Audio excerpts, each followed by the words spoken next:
परंतु अल्पसंख्यक 15% के लोग आज पूरे भारत में शासन सत्ता पर कैसे काबिज है, ये अगर संभव हो सकता है तो सिर्फ और सिर्फ ईवीएम मशीन से ही संभव हो सकता है। और अगर आप ईवीएम मशीन से पहले की घटनाओं को देखेंगे, चुनाव के जो परिणाम है उसको देखेंगे, तो आप ये पाएंगे कि 2000, 2001, 2002, 2003 में इस देश में स्थानीय पार्टी, मूल निवासियों की पार्टी बहुत अधिक बहुमत से जीत रही थी। और इस तरह से कांग्रेस भाजपा को ऐसा लगा कि अगर ये क्षेत्रीय पार्टी इसी तरह चुनाव जीतती रही तो न भाजपा रहेगी न कांग्रेस।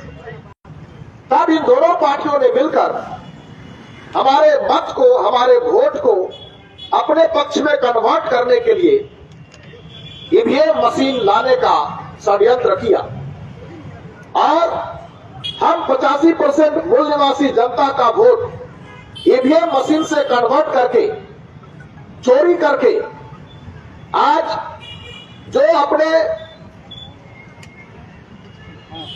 जगह में, अपने वार्ड में पार्षद तक नहीं जितवा सकते, वो आज देश के हर राज्यों में अपनी सरकारें गठित कर रहे हैं। क्योंकि ये जनता का वोट का सरकार है, लोकतंत्र है, और ये वोट से व्यक्ति राजा बनता है, शासक बनता है। यदि वोट से बनता है तो हम जो भारत के एससी, एसटी, ओबीसी और इनमें से धर्म परिवर्तित अल्पसंख्यक जो समुदाय है 85% है, और 2000, 2001, 2002, 2003 के चुनावों के परिणामों को आप देखेंगे तो उस परिणाम ने एनडीए और यूपीए बनाने को मजबूर कर दिया था लोगों को। और तब भाजपा ने एनडीए बनाया था और कांग्रेस ने यूपीए बनाया था। उसके बाद भी वे सरकार गठित करने में असफल हो रहे थे। उस समय भी सरकारों को क्षण भर में, 13 दिन में, 30 दिन में गिरा दिया जाता था। क्यों? क्योंकि उस समय बैलेट पेपर से चुनाव होता था और हमारे प्रतिनिधि विधानसभा में, लोकसभा में, संसद में जाकर बैठते थे और जब कभी हमारे लोगों पर गलत कानून बनाने का, गलत फैसला लेने का नौबत आता था तो हमारे लोग अपना मत, अपना समर्थन वापस ले लेते थे और सरकार गिर जाती थी। लेकिन जब इन्होंने देखा कि हमारा कुछ नहीं चल पा रहा है, तब जो इस देश में हो सकता है किसी जमाने में बाहर से आए हो, ऐसे लोग हमारे लोगों को ईवीएम का झांसा देकर, ईवीएम मशीन को लाकर भारत में 2004 से प्रचंड बहुमतों से जीतने लगे। जो सरकार जीरो में जा रही थी, जो पार्टी जीरो में जा रही थी, वो अचानक 2004 में प्रचंड बहुमतों से कैसे जीतने लग गई, ये प्रश्न चिन्ह है। साथियों, अगर ये संभव हुआ है तो ईवीएम मशीन से हुआ है।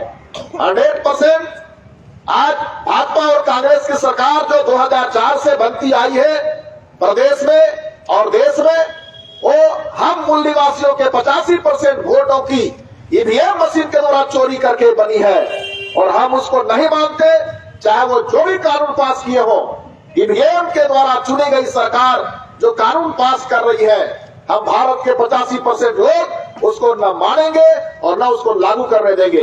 अभी फिर से इन्होंने ड्राइवर्स लोगों के लिए, जो गाड़ी चलाते हैं, चालकों के लिए कानून बनाया।